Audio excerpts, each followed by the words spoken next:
Good morning વિદ્યાર્થી મિત્રો. આજે આપણે જે છે એ ચેપ્ટર 4ની અંદર લેક્ચર નંબર 2 બરાબર. આપણો પાઠ એવો હતો વ્યવસ્થા તંત્ર, ઓર્ગેનાઇઝેશન. અગાઉના લેક્ચરની અંદર આપણે છે એ વ્યવસ્થા તંત્રની વ્યાખ્યા જોઈ કે સત્તા અને જવાબદારીની સોંપણી કરતું માળખું એટલે વ્યવસ્થા તંત્ર.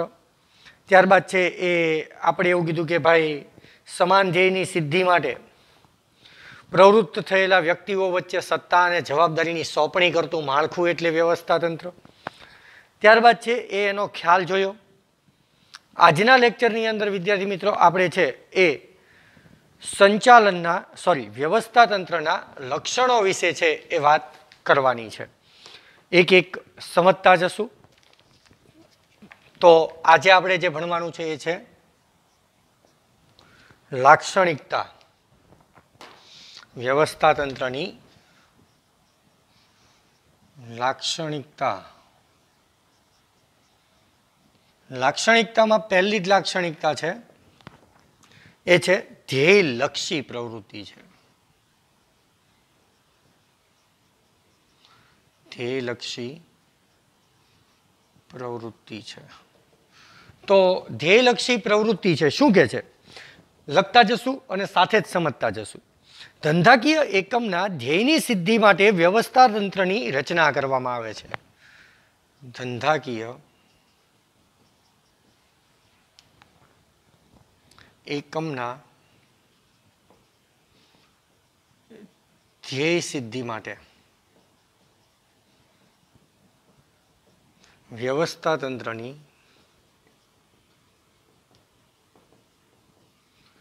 રચના કરાય છે. ત્યારબાદ આપણને કહે છે કે એકમમાં તેના મુખ્ય ધ્યેય ઉપરાંત વિભાગીય ધ્યેયની પણ રચના કરવામાં આવે છે. એકમમાં છે એ એકમમાં મુખ્ય ધ્યેય અને વિભાગીય ધ્યેય પણ હોય છે. વિભાગીય ધ્યેય એટલે શું? ઉદાહરણ તરીકે આપણે એક એકમ તરીકે સ્કૂલને લઈએ તો સ્કૂલનો મુખ્ય હેતુ શું છે કે એના મોટા ભાગના વિદ્યાર્થીઓ છે એ બોર્ડમાં સારા માર્ક્સે પાસ થાય. એ માટે વિભાગીય ધ્યેય શું હોય તો કે અલગ અલગ ક્લાસની અંદર શિક્ષકો છે એ પ્રમાણે કાર્ય કરાવતા હોય છે. તો વિભાગીય ધ્યેય અને મુખ્ય ધ્યેય. ત્યારબાદ કહે છે વિદ્યાર્થી મિત્રો કે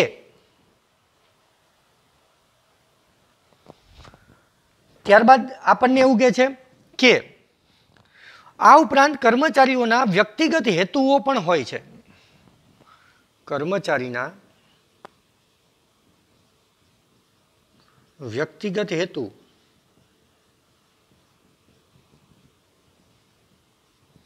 પણ હોય છે. ખાલી એકમના જે ધ્યેય હોય કે ધ્યેય સિદ્ધિ હોય એવું નથી. વ્યક્તિને પોતાનો વ્યક્તિગત હેતુ પણ હોય કે પોતે સારું કાર્ય કરી અને સારી કમાણી કરે, પોતાનું વેતન વધારે. એ વ્યક્તિનો, કર્મચારીનો પોતાનો મૂળ ધ્યેય છે. એને કંપનીના લફા સાથે કોઈ લેવા દેવા નથી કે એને કંપનીના ધ્યેય સાથે લેવા દેવા નથી. આગળ આપણે ભણશું કે વ્યક્તિના ધ્યેયને કંપનીના ધ્યેય સાથે ભેળવી અને હંમેશા એકમે છે એ પોતાનું ધ્યેય પ્રાપ્ત કરવું પડે. એને બીજાના ફાયદામાં રસ નથી. આપણે કોઈ કામ કરીએ તો આપણને આપણા ફાયદામાં રસ છે. એમ કર્મચારીઓને પણ પોતાના વ્યક્તિગત ધ્યેય હોય છે. આમ એકમોના હેતુઓ, વિભાગીય હેતુઓ અને કર્મચારીઓના હેતુઓનું રૈખિક સંચાલન કરતું માળખું એ વ્યવસ્થા તંત્ર છે. આમ એકમના ધ્યેય, વિભાગીય ધ્યેય અને વ્યક્તિના ધ્યેય નું સંચાલન કરતું માળખું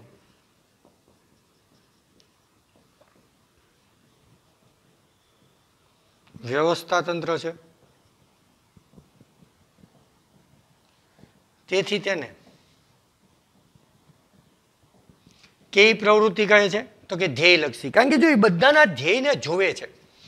પહેલા જ આપણને કીધું કે ધંધાકીય એકમ ધ્યેય સિદ્ધિ માટે વ્યવસ્થા તંત્રની રચના કરવામાં આવે છે. કોઈ પણ ધંધાના એકમના એક નિશ્ચિત ધ્યેય હોય છે. એ પ્રાપ્ત કરવા માટે વ્યવસ્થા તંત્રની રચના કરવામાં આવે છે કે જેમાં એ ધ્યેયને પ્રાપ્ત કરવા વ્યક્તિની વચ્ચે સત્તા અને જવાબદારીની વહેંચણી કરવામાં આવે છે. ત્યારબાદ એકમને પોતાનો મુખ્ય ધ્યેય પણ હોય છે અને વિભાગીય ધ્યેય પણ રચના કરવામાં આવે છે. એટલે કે એકમની અંદર બે પ્રકારના ધ્યેય હોય, એક એકમનો મુખ્ય હેતુ અને વિભાગના ગૌણ હેતુઓ. ત્યારબાદ એકમની અંદર જોડાયેલા કર્મચારીઓને પણ પોતાનો વ્યક્તિગત એક ધ્યેય અથવા હેતુ હોય છે. આમ વ્યવસ્થા તંત્રની અંદર એકમના ધ્યેય, વિભાગીય ધ્યેય કે વ્યક્તિગત ધ્યેયોનું સંચાલન કરવાનું હોય છે. તેથી તેને ધ્યેયલક્ષી પ્રવૃત્તિ કહે છે. તો આમ વ્યવસ્થા તંત્રની પહેલી લાક્ષણિકતા છે પોતે ધ્યેયલક્ષી પ્રવૃત્તિ છે. એમાં દરેકના ધ્યેયને પૂર્ણ કરવામાં આવે છે. ત્યારબાદ બીજું કે છે આયોજન ઉપર આધારિત છે. વ્યવસ્થા તંત્ર છે એ આયોજન પર આધારિત છે. તો એની અંદર આપણને કહે છે કે આયોજન દ્વારા સુનિશ્ચિત કરવામાં આવેલા ધ્યેયને આધારે તેની રચના થાય છે. આયોજનમાં સુનિશ્ચિત ધ્યેયને આધારે વ્યવસ્થા તંત્રની રચના થાય છે. હમણાં વિગતે સમજીએ, પહેલા મુદ્દા લખી લઈએ. આમ વ્યવસ્થા તંત્રની રચના કરતા પહેલા આનું આયોજન કરવું અનિવાર્ય છે. વ્યવસ્થા તંત્રની રચના પહેલા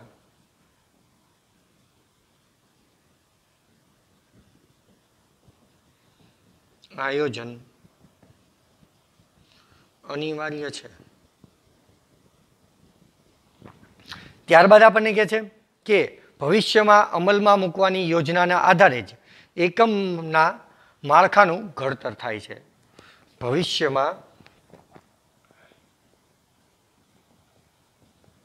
અમલમાં મૂકવાની યોજનાને આધારે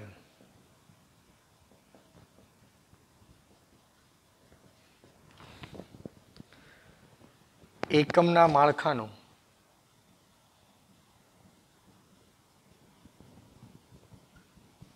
ઘડતર થાય છે.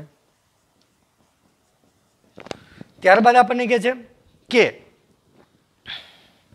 તેથી કહી શકાય કે વ્યવસ્થા તંત્ર આયોજન ઉપર આધારિત છે. તેથી કહી શકાય કે વ્યવસ્થા તંત્ર આયોજન પર આધારિત.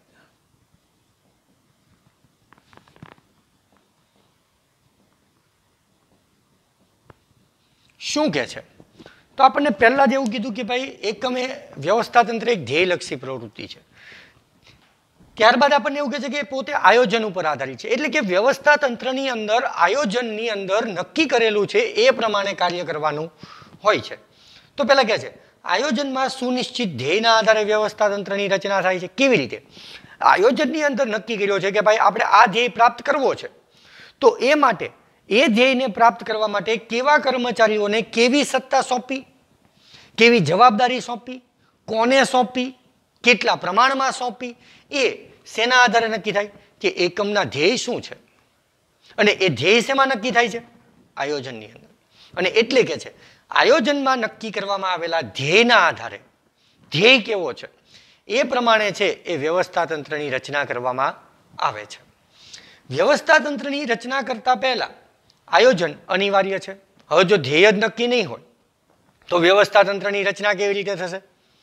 પરિણામે કહે છે કે કોઈ પણ વ્યવસ્થા તંત્રની રચના કરતા પહેલા વ્યક્તિને સત્તા અને જવાબદારીની સોંપણી કરતા પહેલા એ એકમની અંદર આયોજન જરૂરી છે. ભવિષ્યમાં અમલમાં મૂકવાની યોજનાના આધારે એકમના માળખાનું ઘડતર કરવામાં આવે છે. ભવિષ્યમાં એટલે કે હવે પછી જે યોજના તમારે અમલમાં મૂકવાની છે, જે હેતુને પ્રાપ્ત કરવા માટે યોજના અમલમાં મૂકવાની છે, એના આધારે એકમનું એક ઘડતર કરવામાં આવે છે. એટલે કે માળખું તૈયાર કરવામાં આવે છે. એટલે કે સત્તા અને જવાબદારીની સોંપણી કરવામાં આવે છે. અને તેથી જ કહી શકાય કે વ્યવસ્થા તંત્ર એ પોતે આયોજન ઉપર આધારિત છે.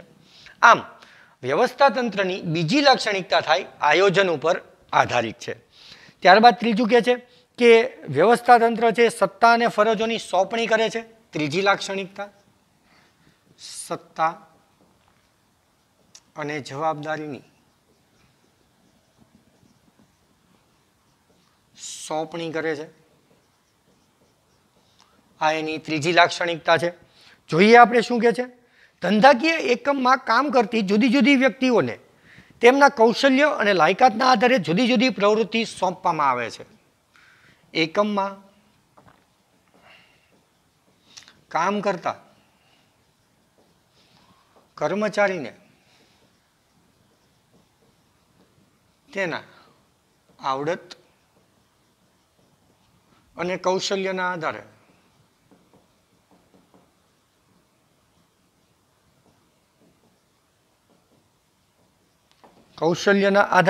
શું કહે છે કે જુદી જુદી પ્રવૃત્તિ સોંપવામાં આવે છે. જુદી જુદી પ્રવૃત્તિ સોંપવામાં આવે છે. એટલે કે કોઈ પણ એકમની અંદર કામની વહેંચણી કે સત્તા અને જવાબદારીની વહેંચણી કેવી રીતે થાય કે એ કાર્યની અંદર એ વ્યક્તિની આવડત, એનું કૌશલ્ય અથવા તેની લાયકાત છે કે નહીં. ઉદાહરણ તરીકે હું તમને એમ કહું, કોમ્પ્યુટરને લગતું કોઈ કાર્ય મારે સોંપવું હોય તો કોમ્પ્યુટરની અંદર એની આવડત છે એ છે કે નહીં, એનામાં એ કોમ્પ્યુટરનું ચલાવવાનું કૌશલ્ય છે કે નહીં, કોમ્પ્યુટર માટેની લાયકાત એણે લીધી છે કે નહીં. તો એના આધારે છે એ વ્યક્તિને જુદી જુદી પ્રવૃત્તિ સોંપવામાં આવે છે. એટલે કે એની આવડત અને એની લાયકાતના આધારે વ્યક્તિને છે એ પોતાનામાં જે આવડત છે એ પ્રકારે એને કાર્ય કે પ્રવૃત્તિ સોંપવામાં આવે છે. ત્યારબાદ કહે છે કે આ સાથે જે તે વ્યક્તિને તેની સત્તા વિશે પણ માહિતગાર કરવામાં આવે છે. આ સાથે તેને તેની સત્તા વિશે પણ માહિતગાર કરવામાં આવે છે. એટલે કે વ્યક્તિને જ્યારે જુદી જુદી પ્રવૃત્તિ સોંપવામાં આવે એ પછી એ ક્ષેત્ર પૂરતી એને શું સત્તા છે, એ શું શું નિર્ણય પોતાની જાતે લઈ શકે છે એ વિશે પણ એને માહિતગાર કરવામાં આવે છે. ત્યારબાદ કહે છે આથી વ્યવસ્થા તંત્ર એ વ્યક્તિ વચ્ચે સત્તા અને ફરજના સંબંધો સ્થાપિત કરતું માળખું છે. તેથી વ્યવસ્થા તંત્ર એ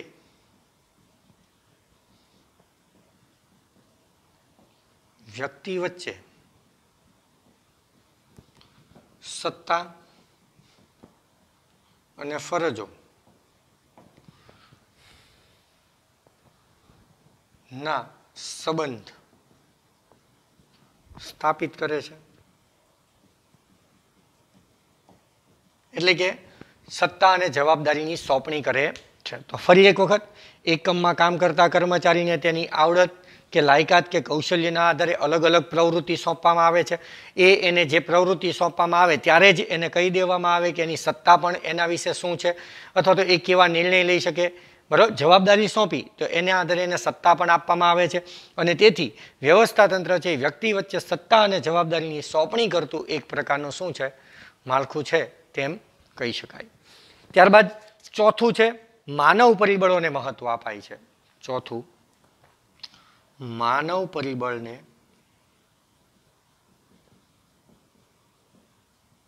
માનવ પરિબળોને છે એ મહત્વ આપવામાં આવે છે. વ્યવસ્થા તંત્રમાં માનવી કેન્દ્ર સ્થાને છે. અહીંયા છે એ માનવી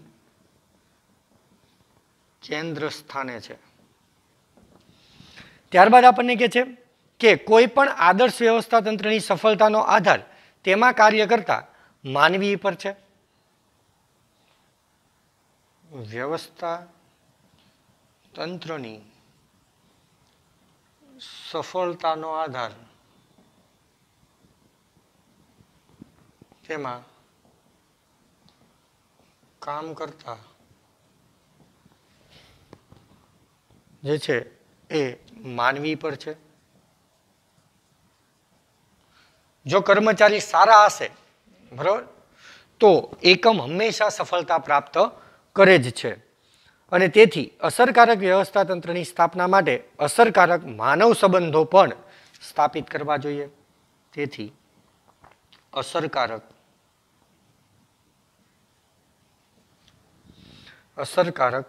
વ્યવસ્થા તંત્ર સ્થાપવા માટે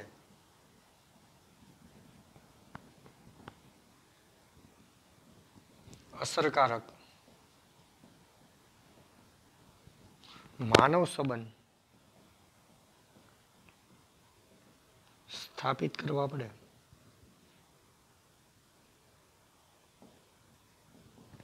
એટલે કે કર્મચારી સાથે જો તમારે સારા સંબંધ હશે તો એ હંમેશા તમારા એકમને છે એ સફળતા અપાવે છે. આપણે આગળના ચેપ્ટરમાં પણ ભણી ગયા કે કોઈ પણ એકમની સફળતાનો આધાર એ એના કર્મચારીઓ ઉપર પણ રહેલો છે. કે કર્મચારી જો કાર્યનિષ્ઠ હોય, પ્રમાણિક હોય અને એવો હોય તો એને એકમની અંદર જાળવી રાખવા માટે દરેક સંચાલક છે એ પ્રયત્ન કરે છે. અને એટલે અહીંયા માનવ પરિબળને મહત્વ આપવામાં આવ્યું છે, પૈસાને નહીં, બરાબર, સંબંધોને મહત્વ આપવામાં આવ્યું છે. ઘણી વખત આપણે કીધું હતું એમ કે કર્મચારી છે એ પોતાના માલિક પ્રત્યે માનવીય સંબંધોને કારણે છે એ કાર્ય કરતો હોય છે, દરેક વખતે પૈસાને માટે કામ કરતો હોતો નથી. એટલે માનવી કેન્દ્ર સ્થાને છે. વ્યવસ્થા તંત્રની સફળતાનો આધાર તેના કામ કરતા કર્મચારીઓ ઉપર છે. તેથી અસરકારક વ્યવસ્થા તંત્રની સ્થાપના કરવા અસરકારક માનવ સંબંધો પણ સ્થાપિત કરવા પડે છે. ત્યારબાદ કહે છે પાંચમું, પરિવર્તનશીલતા.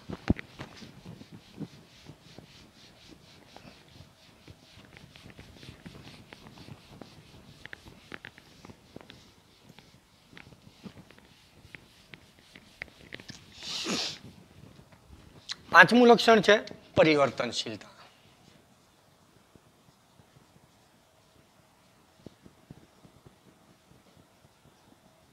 એટલે કે વ્યવસ્થા તંત્રમાં પણ પરિવર્તન શક્ય છે. શું કહે છે?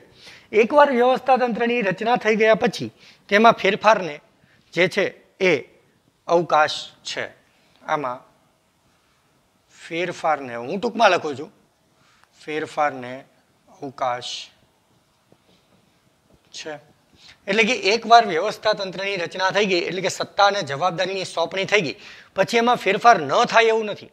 તમે ધારો, તમને એવું લાગે કે આ કર્મચારી છે એને સોંપવામાં આવેલી સત્તા કે ફરજ પ્રમાણે એ કાર્ય કરતો નથી, તો એની પાસેથી સત્તા લઈ અને અન્ય વ્યક્તિને આપી દો, ફરજની સોંપણી અન્ય વ્યક્તિને કરી દો. તો એમાં છે એ પરિવર્તનશીલતા શક્ય છે. એટલે કે સત્તા અને જવાબદારી એકવાર સોંપાઈ ગયા પછી પણ તમે એમાં પરિવર્તન કરી શકો છો. ત્યારબાદ કહે છે કે બદલાતા જતા સંજોગો અને પરિસ્થિતિ અનુસાર વ્યવસ્થા તંત્રમાં સાનુકૂળ ફેરફાર કરી શકાય છે. જો બદલાતા સંજોગો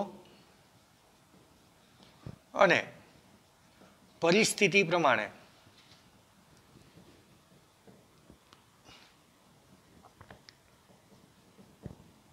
ફેરફાર થઈ શકે છે. એટલે કે ઘણી વખત પરિસ્થિતિ છે એ બદલાઈ જાય, તમે જે ધાર્યું છે એ પ્રમાણ ન થાય તો તમે છે એના સત્તા અને જવાબદારીમાં ફેરફાર કરી શકો છો. ત્યારબાદ કહે છે કે નવી ટેકનોલોજી અમલમાં આવે, નવી શોધખોળ થાય, નવી ટેકનોલોજી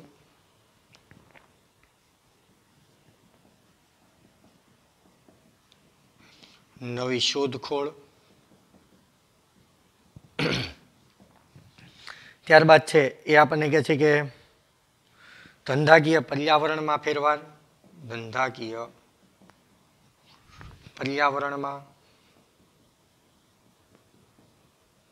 ફેરફાર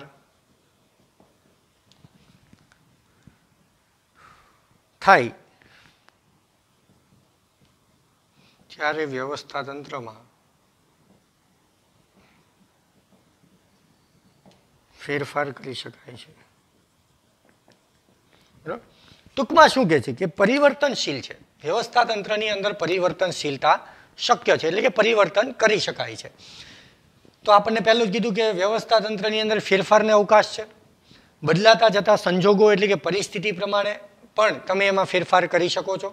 ખાસ કરીને જ્યારે કોઈ નવી ટેકનોલોજી આવે, અમુક જૂના કારીગરોને તમે સત્તા અને જવાબદારી સોંપી હોય પણ નવી ટેકનોલોજી આવતા એ લોકોને છે એ કાર્ય ન આવડે તો એમાં તમે ફેરફાર કરી શકો. એટલે નવી ટેકનોલોજી આવે, કોઈ નવી શોધખોળ થાય અથવા તો ધંધાકીય પર્યાવરણમાં પણ જો પરિવર્તન થાય તો પણ વ્યવસ્થા તંત્રમાં તમે ફેરફાર કરી શકો છો. આમ વ્યવસ્થા તંત્રનું પાંચમું લક્ષણ છે કે એમાં પરિવર્તનશીલતા શક્ય છે. ત્યારબાદ છઠ્ઠું કે છે આંતર સંબંધોની સ્થાપના. આંતર સંબંધોની સ્થાપના એટલે કે આંદરો અંદરના સંબંધો હોવા જોઈએ. વ્યવસ્થા તંત્રની અંદર વ્યક્તિને એકબીજા સાથે છે એ સંબંધો હોવા જોઈએ. વ્યવસ્થા તંત્ર કાર્ય, હોદ્દાઓ અને વિભાગો વચ્ચે આંતર સંબંધની સ્થાપના કરે છે. કોની કોની વચ્ચે? તો કે વ્યક્તિના કાર્ય,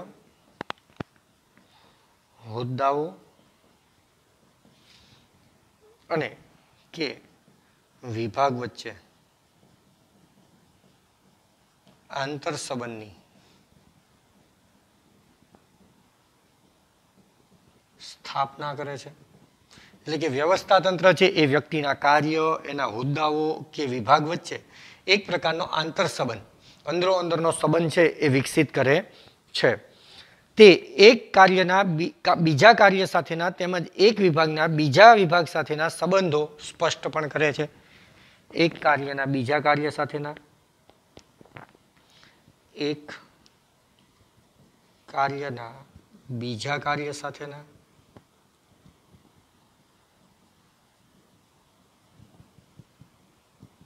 અને એક વિભાગના બીજા વિભાગ સાથેના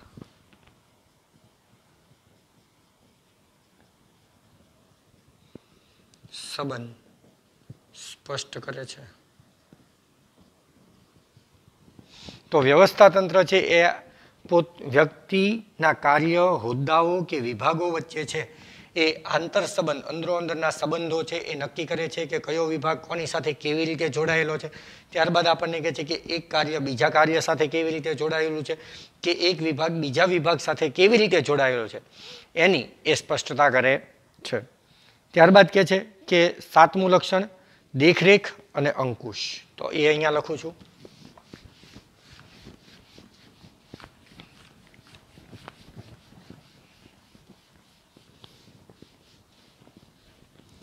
તો સાતમું લક્ષણ છે દેખરેખ અને અંકુશ. શું કહે છે જોઈએ? તો એની અંદર કહે છે કે ભાઈ દેખરેખ, અંકુશ અને સંકલન એ વ્યવસ્થા તંત્ર માટે મૂળભૂત જરૂરિયાત છે. ત્રણ મૂળભૂત જરૂરિયાત છે. કઈ કઈ? તો કે દેખરેખ, અંકુશ અને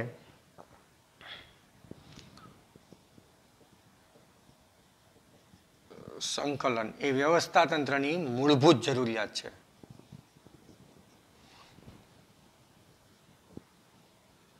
એટલે કે વ્યવસ્થા તંત્રની અંદર દેખરેખ હોવી જોઈએ, એટલે કે આયોજન પ્રમાણે કાર્ય થાય છે કે નહીં એ જોવું જોઈએ. એક પ્રકારનો એ અંકુશ મૂકે છે કે જો આયોજન પ્રમાણે કાર્ય ન થાય તો એને અટકાવે છે. અને સંકલન એટલે કે જોડાણ સાધે છે. અહીંયા કીધું ને, એક કાર્ય બીજા કાર્ય સાથે અથવા એક વિભાગ બીજા કાર્ય વિભાગ સાથે કેવી રીતે જોડાયેલો છે, એટલે કે સંકલન, જોડાણ સાધે છે, એ એની મૂળભૂત જરૂરિયાત છે, એ જોવું જોઈએ. ત્યારબાદ કર્મચારીને સોંપવામાં આવેલ કાર્ય તે તેની સત્તા અને ફરજને અનુલક્ષીને કરે છે કે કેમ તે અંગે દેખરેખ અને અંકુશની જોગવાઈ વ્યવસ્થા તંત્રમાં છે. જો કીધું ને, શું કહે છે?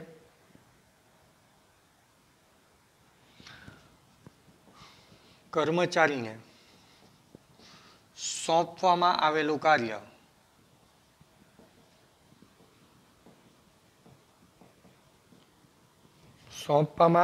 કાર્ય તેની સત્તા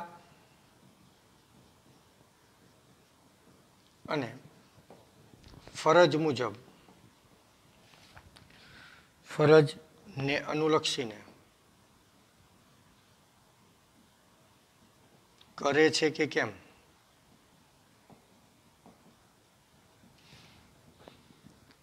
તે અંગે દેખરેખ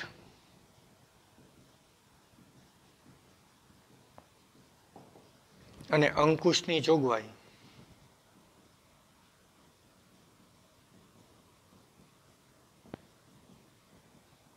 વ્યવસ્થા તંત્રમાં છે. એટલે કે વ્યવસ્થા તંત્રની અંદર કર્મચારીને આયોજન મુજબ દેખરેખ એટલે કે આયોજન મુજબ જે સત્તા અને જવાબદારી સોંપી છે એ પ્રમાણે એ પોતાની ફરજ નિભાવે છે કે નહીં, એ પ્રમાણે એ પોતાની સત્તા ભોગવે છે કે નહીં, એ અંગે દેખરેખ રાખવામાં આવે છે. અને જો એ પ્રમાણે એ કાર્ય ન કરતો હોય તો એને અટકાવી એટલે કે એને સમજાવવામાં આવે છે કે ભાઈ આ કાર્ય છે એ તમે આયોજન મુજબ તમને જે સોંપવામાં આવ્યું છે એ પ્રમાણે કરતા નથી, તો એ પ્રમાણે એને અંકુશમાં પણ રાખવાની જોગવાઈ છે. તો ત્યારબાદ છે 8મું, એ છે સામૂહિક પ્રવૃત્તિ છે. વ્યવસ્થા તંત્ર છે એ સામૂહિક પ્રવૃત્તિ છે. તો કહે છે કે વ્યવસ્થા તંત્રમાં અનેક વ્યક્તિઓ ધ્યેય સિદ્ધિ માટે પ્રયત્નશીલ હોય છે. વ્યવસ્થા તંત્રમાં અનેક વ્યક્તિ ધ્યેય સિદ્ધિ માટે પ્રવૃત્ત હોય છે. પ્રવૃત્તિ એટલે કાર્યરત. દરેક વ્યક્તિ છે એ ધ્યેય સિદ્ધિ માટે પ્રયત્ન કરે છે અને વ્યક્તિઓના આ પ્રયત્નોને વ્યવસ્થા તંત્ર યોગ્ય માળખું આપે છે. આ પ્રયત્નને વ્યવસ્થા તંત્ર યોગ્ય માળખું પૂરું પાડે છે.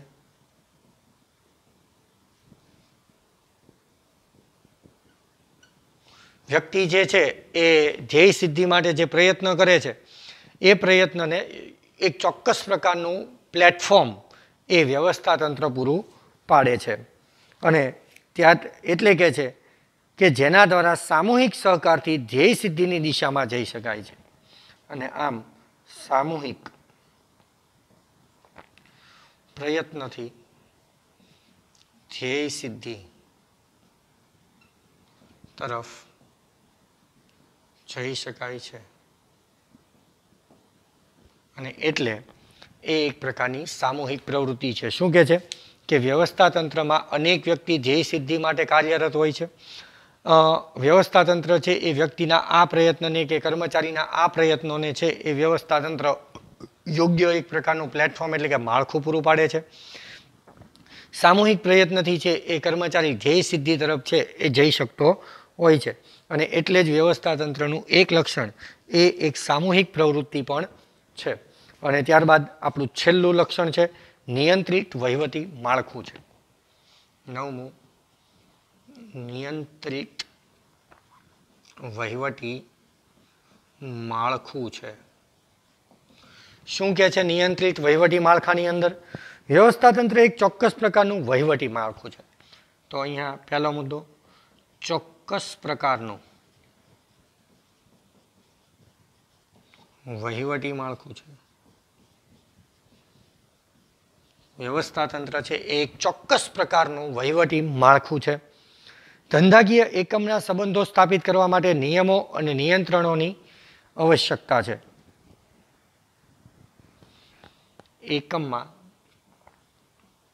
એકમના સંબંધો પ્રસ્થાપિત કરવા જે છે એ નિયમો અને નિયંત્રણ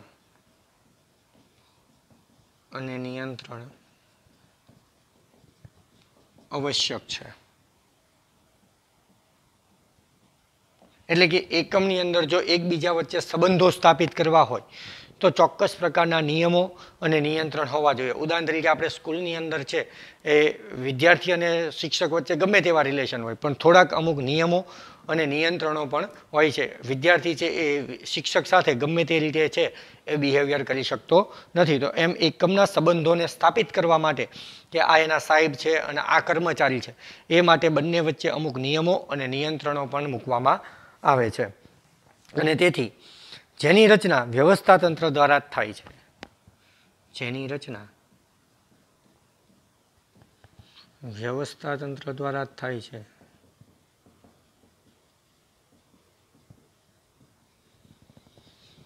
અને એટલે જ નિયંત્રિત વહીવટી માળખું એ પણ એક પ્રકારનું શું છે તો કે વ્યવસ્થા તંત્રનું લક્ષણ છે. ત્યારબાદ વિદ્યાર્થી મિત્રો છે એ છે વ્યવસ્થાતંત્રના પ્રક્રિયાના તબક્કા, પણ એ છે એ આપણે નેક્સ્ટ પીરિયડમાં જોશું, એટલે કે આપણા ત્રીજા લેક્ચરની અંદર. અહીંયા સુધી આપણે રાખીએ છીએ. આજે છે એ આપણે વ્યવસ્થાતંત્રની લાક્ષણિકતાઓ ભણ્યા. હું દરેક ટોપિક છે એ તમને મુદ્દા વાઇઝ સમજાવું છું, એટલા માટે કે તમે ઘરે છો અને હું વાંચીશ તો તમે સમજી નહીં શકો, પરિણામે અલગ અલગ રીતે મુદ્દા પાડી અને તમને સમજાવવાનો પ્રયત્ન કરું છું. તો ઘરે પણ છે એ પ્રકારની તૈયારી રાખજો. તો હવે પછી જ્યારે આપણે મળશું નેક્સ્ટ પીરિયડમાં, ત્યારે વ્યવસ્થાતંત્રની પ્રક્રિયાના તબક્કાઓ છે એ વિગતવાર અભ્યાસ કરશું. તો અત્યારે અહીંયા સુધી રાખીએ. અસ્તુ. આભાર.